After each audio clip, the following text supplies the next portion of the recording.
Hypertension is one of the most common conditions you will encounter in exams, clinics, and hospital wards.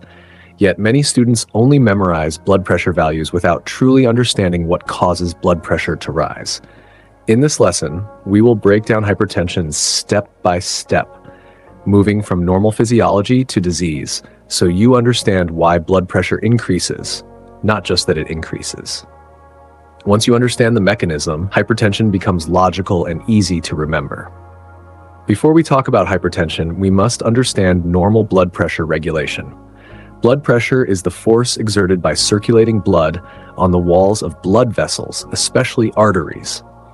At its core, blood pressure depends on two main factors: cardiac output and peripheral vascular resistance. Simply put, blood pressure equals cardiac output multiplied by peripheral resistance. Cardiac output is the amount of blood pumped by the heart per minute. It depends on heart rate and stroke volume. Anything that increases heart rate or stroke volume can increase cardiac output and therefore raise blood pressure. Peripheral resistance refers to how tight or relaxed the blood vessels are, especially the arterioles. Narrow blood vessels create high resistance, while relaxed vessels create low resistance. Most long-term blood pressure control occurs at the level of the arterioles. Hypertension means persistently elevated blood pressure. It is not based on a single high reading. Temporary factors like stress, exercise, pain, or anxiety can raise blood pressure briefly.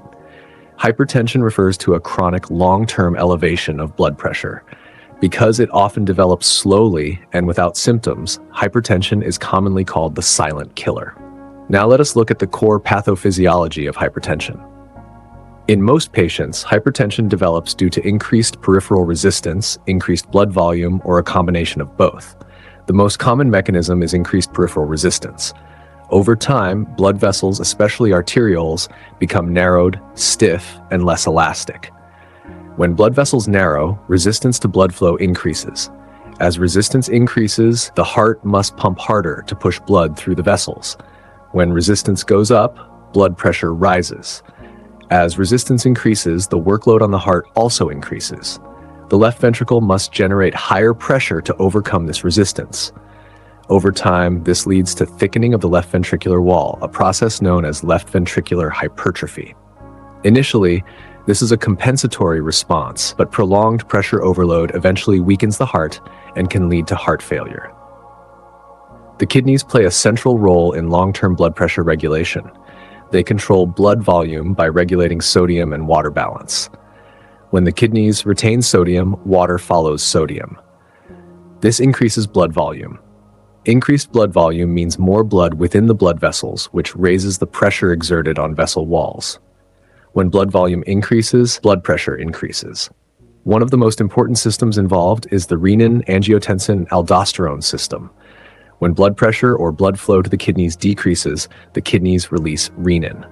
Renin triggers a cascade that leads to the formation of angiotensin II.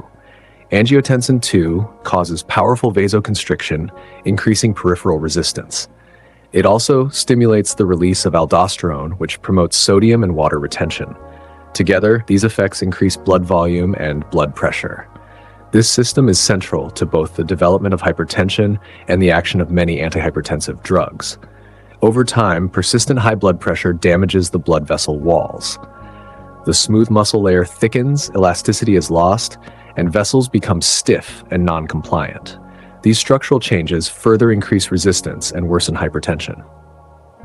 This creates a vicious cycle in which high blood pressure causes vessel damage, and vessel damage leads to even higher blood pressure.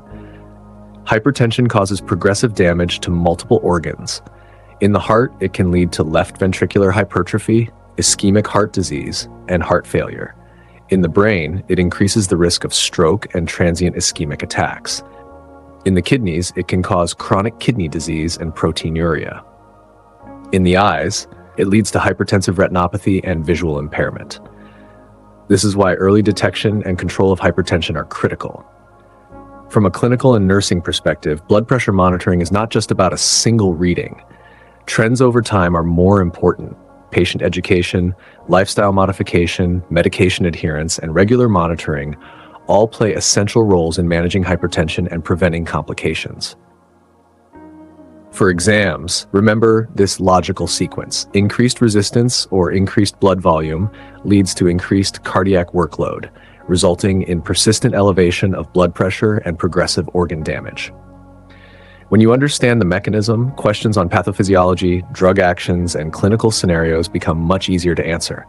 That is the pathophysiology of hypertension explained step by step, from normal physiology to disease. In the next lesson, we will examine antihypertensive drugs and see how they target these exact mechanisms. Follow EliteMedicNexus for clear, visual, and clinically relevant medical education, where understanding always comes before memorization. Quick challenge for you. Think about this.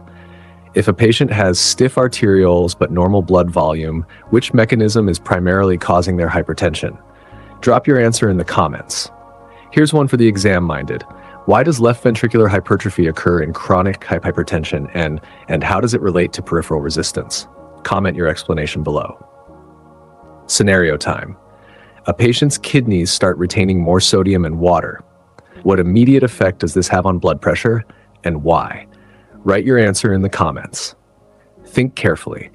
If blood vessels become damaged and stiff over time, how does this create a vicious cycle for hypertension? Share your reasoning in the comments. Final question.